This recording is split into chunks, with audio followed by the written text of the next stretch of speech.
yaravuze ngo impamvu yo kubyuka kwawe ni ukugira ngo urabagirane. Mwanyumva gato, ikintu kirabagirana niyo wagihisha mu mwijima. Nigeze nava kwigisha mpura n'umugabo twabanye mu musigiti atwaye imodokari nziza, amanura ikirahure arandeba arambwira ngo ariko Imana yawe irakomeye. Ngira ngo arahamije, ndavuga nti cyane.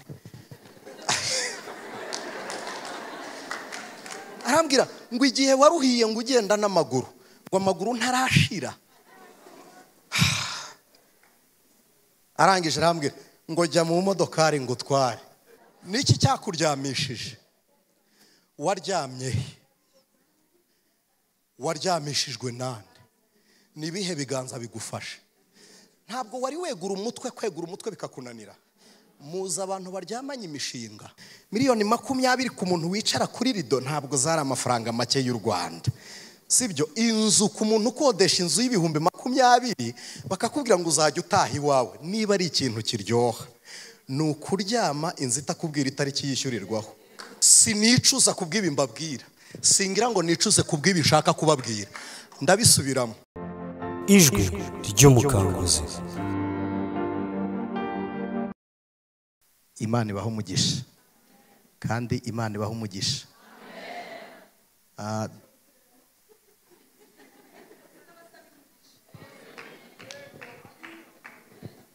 Amen. Nshimiye Imana ko yongeye kutwemerera kugera hano. Imana ishimwe. Ndibwira ko ntari umushyitsi cyane, ahubwo ndi umwana wanyu. Ubwashize narababwiye ngo hari igihe Imana ikubika. Yesu ashimwe. Hari igihe Imana igufata ikagushyira hagati y'abantu bakurwanya kugira ngo iguhishe amaso yabo iyo bagushakira kure. Rero uyu mwanya mbere yo kubumbura Bibiliya ngo nsome, nshaka kubashimira Imana, ariko mbabwire gatoya ku munsi wa nyuma w'umwaka washize, hari ku itariki 31 z'ukwezi kwa 12, nagize umugisha. Imana ishimwe. Nasomye Bibiliya nsanga abantu b'Igerizimu, muribuka igice cya 4 mu butumwa bwanditswe na Yohana, umugore wagiye kwiriba, ahageze ahasanga Yesu.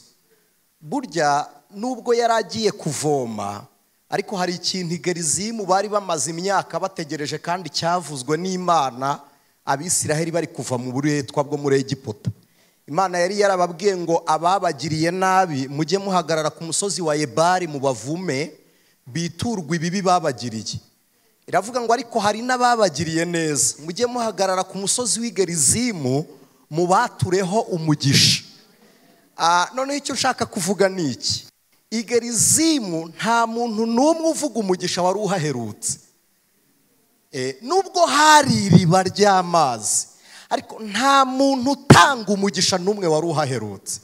Ariko umukobwa abyutse agiye kuvoma, Yesu arebye abigisha aravuga ngo ntabwo ndi buze kumuha umugisha mureba. Areba amahame n'imigenzo bya Kiyuda, abona ntibiri bukunde ko Yesu aganira n'uyu Musamariyakazi abigishwa bareba. Imana yacize ubwenge. Nigeze n'abandi mu giterana ahantu hamwe, umugabo umwe aravuga ngo ntabwo Imana izi ubwenge, ngira ngo arayitutse. Aravuga ngo ahubwo yo ni bwo. Ngo ntabwo ari ukubumenya, ahubwo yo ni ubwenge. Imana ishimwe. Rero iyi Imana yidukoreye ibintu byiza. Umuntu ururimi rurakena, hari ibyo umutima wumva ariko ururimi ntirubivuge. Ibyo rero numva ntari kubona uko mvuga, tubyumvane mu mwuka. Nari nkumbuye ijwi ry'umugisha, nari nkumbuye ijambo ry'umugisha. Ngiye kubona mbona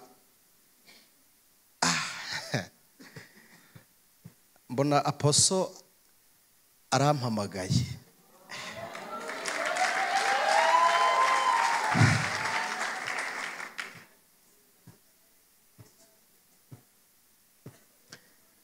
abantu dukunda kubana turamenyeranye, nkunda kuvuga gake kugira ngo twumve cyane. Nimutekereze igihe Abisiraheli bari muri Egiputa bakabona Mose aje ababwira ngo nimuve mu buretwa mutahe. Ntabwo nzi ko icyo kintu ari buri muntu wese ucyumva. Bari mu buretwa muri Egiputa, Mose aje ababwira ngo nje mu izina ry'Uwiteka kubabwira ngo dutahe mu gihugu cy'isezerano. Uwo mugoroba wambereye nk'iryo jambo Mose yabwiye.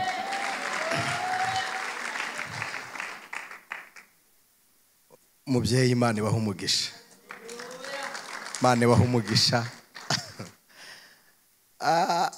Ambwira ijambo ryiza cyane, ijambo ryiza.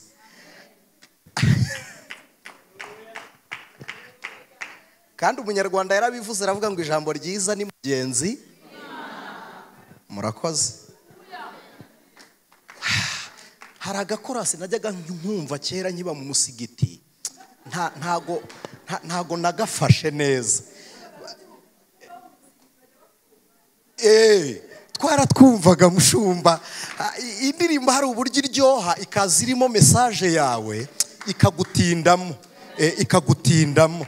Noneho numva hari uburyo bajyaga baririmba ngo hari igihe wicara mu marembo ngo ukajya kubona ukabona igisubizo kiraje.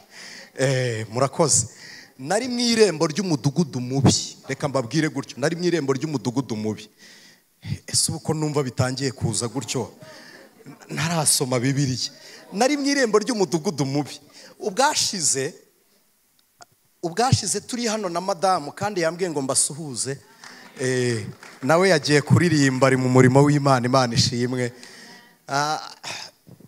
Nababwiye ukuntu moto yanyimuye iminsi inshuro ebyiri, rimwe kabiri tukaba dusoje kwimuka. Iyo tuvuga moto ntabwo ari rifani. Mutagira ngo ni rifani. Oya, ntabwo ari cya kimoto gifite aho batwara imizigo. Oya, ni Tevisi bayita 75.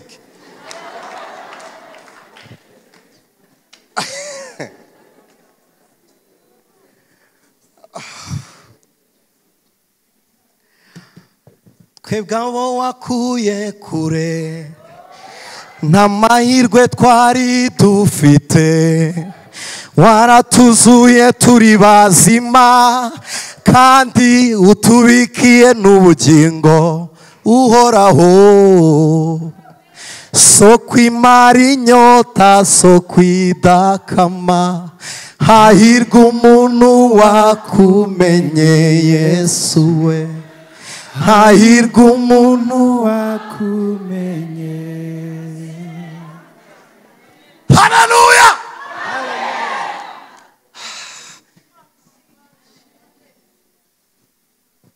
Imana ishimwe. Aposo ambwira ijambo, arambwira ngo ndashaka kukwambutsa.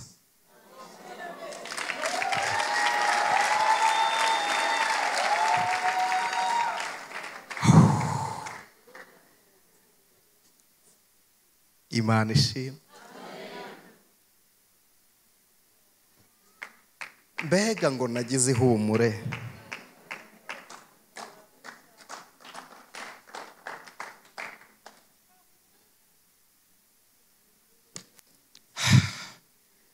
Mwihangane nkoresha iki kinyarwanda. Ubundi umubyeyi nyamubyeyi ntacura ibyara, ntacura nirera.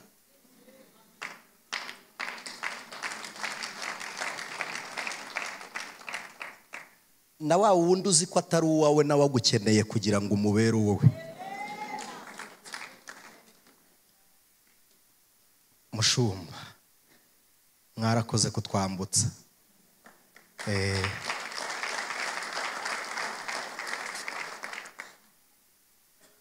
Nigeze nava kwigisha naniwe, nari mvuye kure njya gutega bisi muri gare. Niba ari ibintu nanga gutega bisi, ndabyanga pe, ndabyanga. Noneho imvura yaragwaga, ikibisi kiruzura. Uzi kugenda umanitse ibiganza, Bibiliya mu kwaha,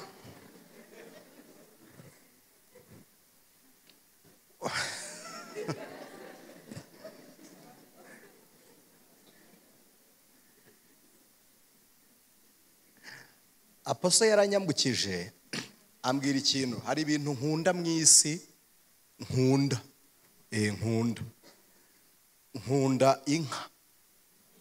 inka vraiment, ku buryo nshobora no gusura umuntu uzitunze nka mwana imbabarira nkuragirire, nkunda inka pe, kuko nkunda amata, nkunda amata, niyo byagenda gute bakambwira ngo urayavaho, wenda nayanywa ariko bikaba igihe gito, nkunda amata kabisa. Hanyuma niba ari akandi kantu karyohera, uzi kuba uvuye mu murimo w'Imana witwaye wumva indirimbo zihimbaza Imana,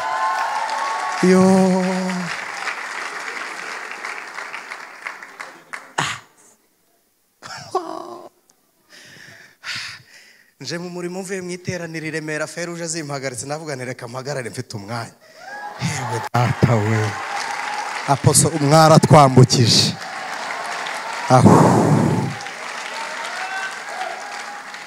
none se ikindi gihe Feruje zari kumpagarika zimbaza iki? Taraverisaga nkigendera, ariko ubu irahagaze, ndavuga nti reka mfata agafe, ndavuga nti Imana ishimwe.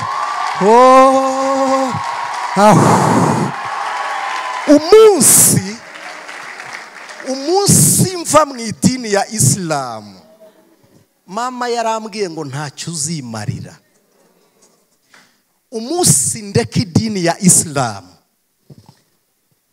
yitwa Mutarifa, si ngombwa kuvuga aho akorera kubw'impamvu ze, yarahagaze arambwira ngo wowe, aravuga ngo wowe uzakena ku buryo ukumbura ngo kureba ibyiza bikugirirwa ubibure.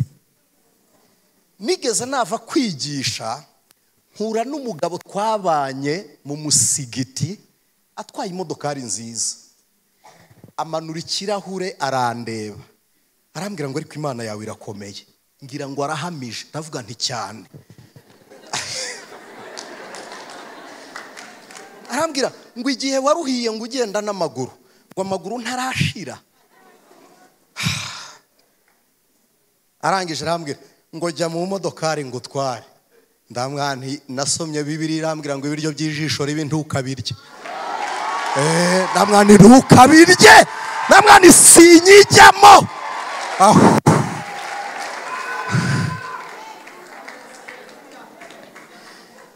Reka nsoreze kuri aka kantu.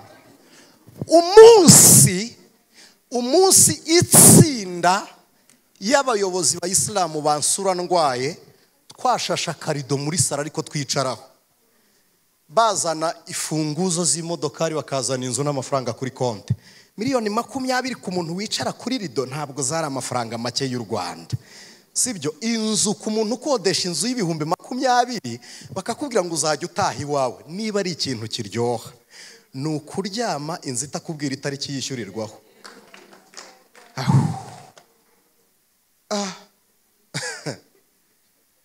Ewe data we, hari igihe Imana ijya yibuka.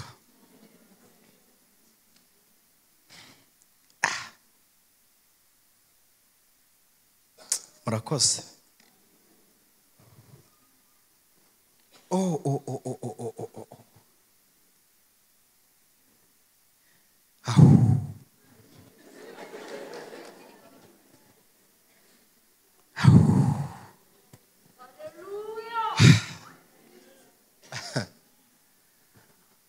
Imana irazirikana. Imana irazirikana.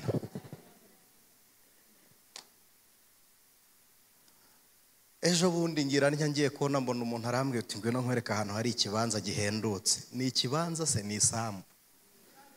Mwaretse ngashima Imana koko.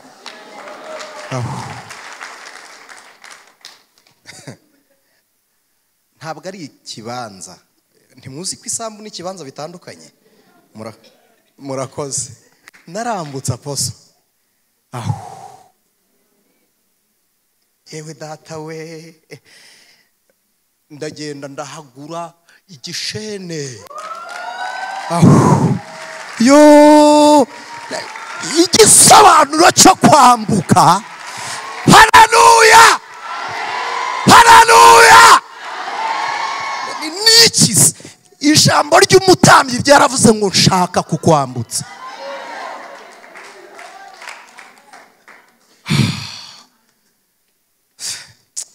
Mana we, reka dusome Bibiliya hanyuma nsoze. Ni isambu, ntabwo ari ikibanza. Ntabwo yo aho, naragiye mbanza nkatiraho umukecuru, umugabo we yari umushumba, aza kwitaba Imana, bamusenyera muri risque zone. Ndamukatira ndamwana isindi buryame mu nzu ntakujurije yawe. Data we,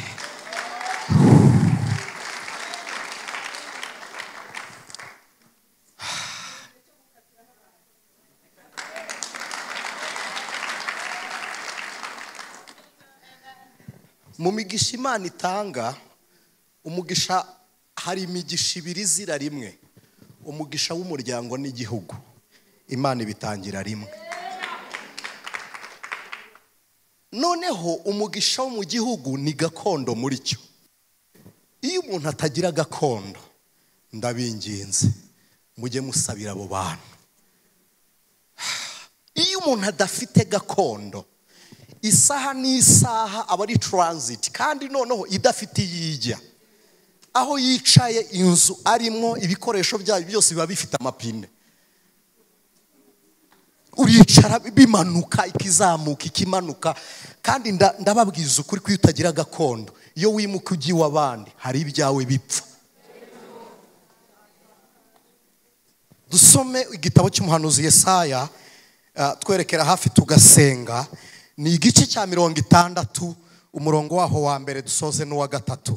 Haravuze ngo byuka urabagirane, kuko umucyo wawe uje, kandi ubwiza bw'Uwiteka bukaba bukurasiye. Iri jambo nagira ngo muritindeho, kandi ubwiza bw'Uwiteka bukaba bukurasiye. Dore umwijima uzatwikira isi, umwijima w'icuraburindi uzatwikira amahanga, ariko Uwiteka azakurasira. Haleluya. Ariko Uwiteka azakurasira, kandi ubwiza bwawe buzakugaragaraho. Amahanga azagana umucyo wawe, n'abami bazagusanga ubyukanye kurabagirana. Amen. Mwakire neza iri jambo ry'Imana. Ndagira ngo gatoya tuvuge kuri iri jambo kubyuka no kurabagirana. Uyu ni umugabo witwa Yesaya. Bibiliya imwita umuhanuzi mukuru. No mu gitabo cy'abahanuzi cya Isirayeli cyitwa umuzingo w'abahanuzi, nicyo gitabo kibanziriza ibindi bitabo mu mizingo y'ubuhanuzi. Yesaya yabaye umuhanuzi ahanurira abayuda, ariko Imana imuha na message, imuha ubuhanuzi bw'ubuzima ku banyamahanga. Uyu Yesaya kandi yari umuhanga, yari umunyabwenge mu buryo bwo kubana n'Imana, no mu buryo bw'umubiri yari afite ubwenge, yize akagira n'ubwenge bw'Imana, kuko Yesaya yari umwanditsi w'amategeko ibwami ku gihe cy'ingoma y'umwami witwa Uziya. Kandi Yesaya yari umugabo ubyaye abahungu 2 ugira umugore. Imana iramuhamagara, iramubwira ngo haguruka ngo utume. Yesaya abanza kurangaraho gato, simatinda, ariko yicaye araho. Bibiliya iravuga ngo akozwe ikara ku munwa. Umuririmbyi we yavuze amakuru ya Yesaya, aravuga ngo umuntu w'Imana ashyuhijwe n'umuriro. Imana ishimwe. Aravuga ngo noneho ngwino ntume. Yesaya Imana iramutuma, arahanura, aza kugwa mu ishyamba rya Egeya, simatinda, avuga amagambo menshi, ariko ahagarariye Yerusalemu, aravuga ngo byuka urabagirane. Ndagira ngo mvuge kuri aka kantu gatoya. Mwese muri kunyumva ndabizi n'abari online. Iyo umuntu aryamye mu nyumve, aba muremure, iyo umuntu aryamye aba muremure mu butambike, sibyo? Iyo umuntu aryamye birashoboka ko hari umuntu uryama yiryamishije. Hari n'umuntu uryama abitewe no kunanirwa. Biological, ibitotsi bituruka ku kunanirwa k'umubiri ushyira ubwonko bukaturekomanda kujya kuruhuka, sibyo? Noneho aho ni mu deja navuga ko tuba turi kwirenuvera, kongera kuba bashyashya, kwiyu accent mubyeyi, kwiyuburura. Ariko nabwo bituruka ku munaniro, sibyo? Hari n'umuntu rero uryama atabishaka, igihe cye cyo kuryama kitageze, kabiri atananiwe kuko ateruwe n'ibiganza bimuryamisha.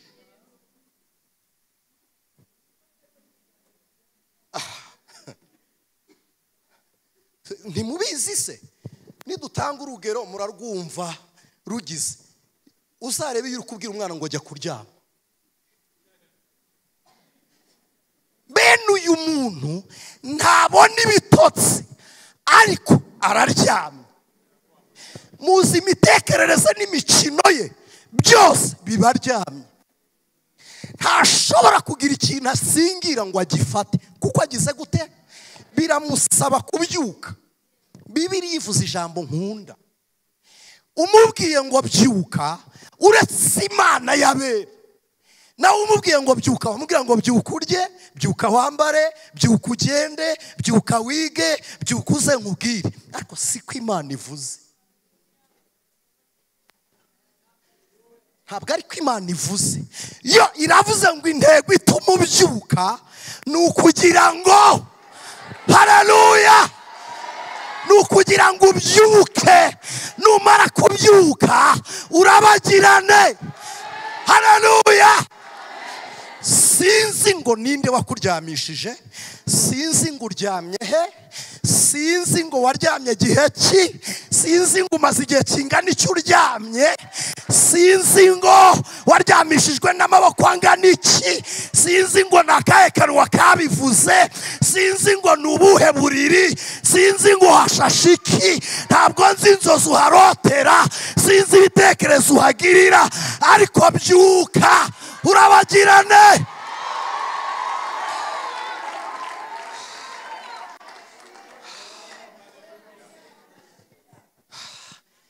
Ibi ndabivuga mbitewe n'umutima w'Imana, ntabwo ari amarangamutima. U Rwanda rukeneye urusengero, rukeneye inzu y'Imana yubatswe ikanaturwaho amagambo asenya ibindi bicaniro byose byigeze byubakwa.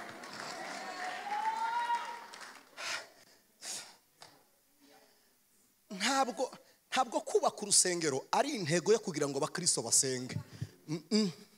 Kubaka urusengero ni intego yo kugira ngo Imana ibone igicumbi. Ntabwo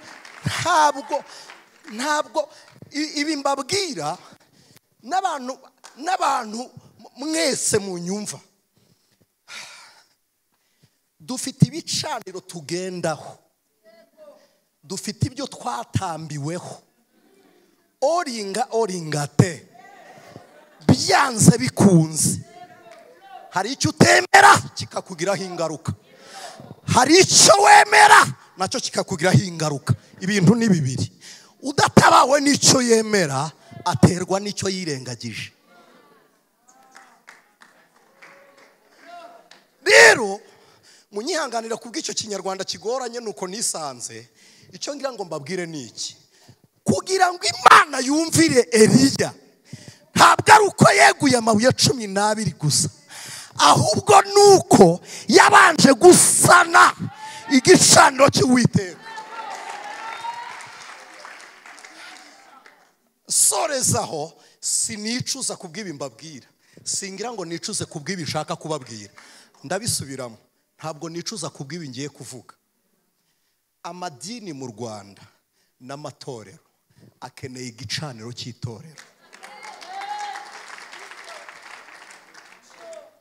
Muzi impamvu abadamu ba hano, abamama mwishimye, nuko mwabohotse ngo y'idini. Ntabwo ari uko ndi iwanyu, oya, ntabwo ari uko ndi iwanyu, ntabwo ari kwa niseti nteye, ntabwo ari kwa niseti nteye, oya, nuko ndi kubibwirwa n'umwuka. Nimbivuga rero, nimbivuga, niba ari igicaniro kibi cyica abantu, first of all, igicaniro cy'umuryango wawe, umuryango uvukamo, kuko aho uva niho haguha izina, niho hakreya inshuti. Ababanyi bawe baturuka aho uva. Noneho iyo uvuye ahangwa ukura wangwa, iyo uvuye mu barwana ukura uri umunyentambara. Ntabwo hari abantu iyo uvukiye mu muryango w'ibigwi wambara umwenda w'ibigwi, ariko iyo usanze ibigwi byawo bifite inkomoko y'aho bituruka, ubu umucakara w'icyahaga iwanyu imbaraga. Bisaba wowe ubwawe gusobanukirwa, ukagira mu Kinyarwanda ukagira umusingi, fondasiyo ikubatseho, ikwitirirwa. Noneho iyo ikwitirirwa, aba witirirwa n'inkomoko zawe. Bibiliya ivuga iki? Igushyira imbere yabo. Ntabwo Imana ijya ikora ikosa ryo kutunyaga umuryango, oya, ahubwo itugira abatware b'iyo miryango.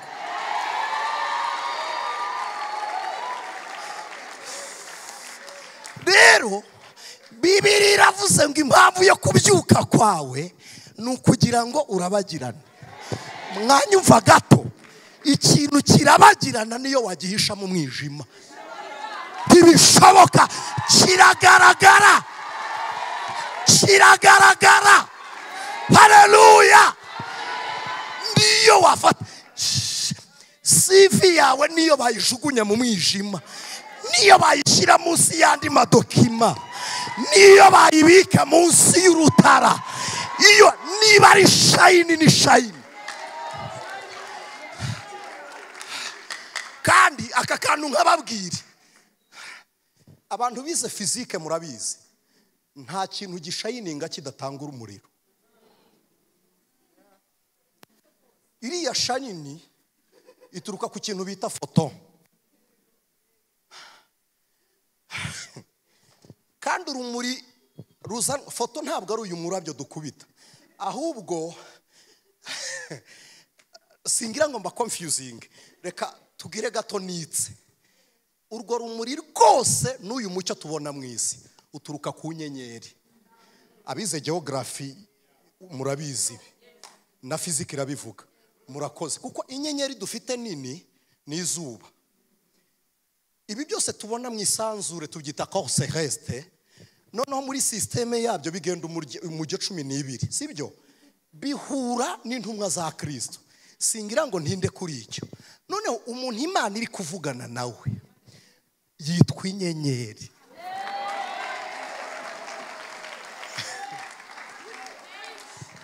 Turi inyenyeri. Kandi ndagira ngo mbabwire, iyo mureba ku gicu mubona inyenyeri mu byiciro bitatu. Umuntu uzi kwitegereza, hari akureba ukabona kamuri ku bururu, kaba kari kure cyane. Hari nakureba ukabona kamuri ku muhondo, ako kaba kari gakurikiye ubururu. Hari nakubona ukabona kamuri ku mutuku, ako k'umutuku kaba kegereye hafi. Inyenyeri iri kure icana degre, icana ubushyuhe 6,000. Nta kintu na kimwe kiri mu isi kihanganira ubwo bushyuhe, nta na kimwe.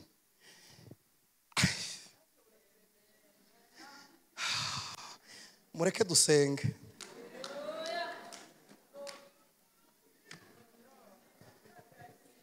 Niki cyakuryamishije? Waryamye? Waryamishijwe nande? Nibihe biganza bigufashe? Ntabwo wari wegura umutwe, kwegura umutwe bikakunanira. Muza abantu baryamanye imishinga.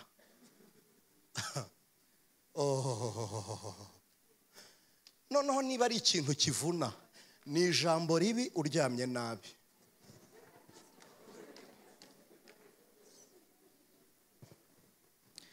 niyo mpamvu mbabwira ngo narururutwijwe. Mushumba aravuga ngo nshaka kukwambutsa. Uzi kuba uryamye nabi ukumva ijwi ryiza?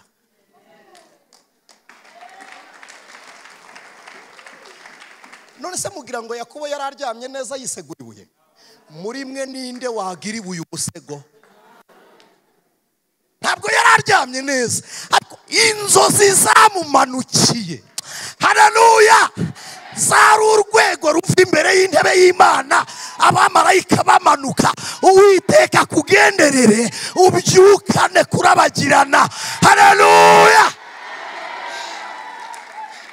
Ibi mbibabwiye ndi hano. U Rwanda rugiye kuvugwa neza n'abarukunda n'abarwanga kubw'umucyo wo kurabagirana. Ndasubiramo, amahoro y'urugendo aturuka ku maso y'umushoferi. Rero by'ukurabagirane kuko umucyo wawe ukurasiye. Niba ushaka kugira igicaniro usenya, niba ushaka kugira igicaniro kindi wubaka, cungana gatoya. Yewe data we, ariko uzi inzu gutangira ikuzura, muri fondasiyo harimo izina ryawe.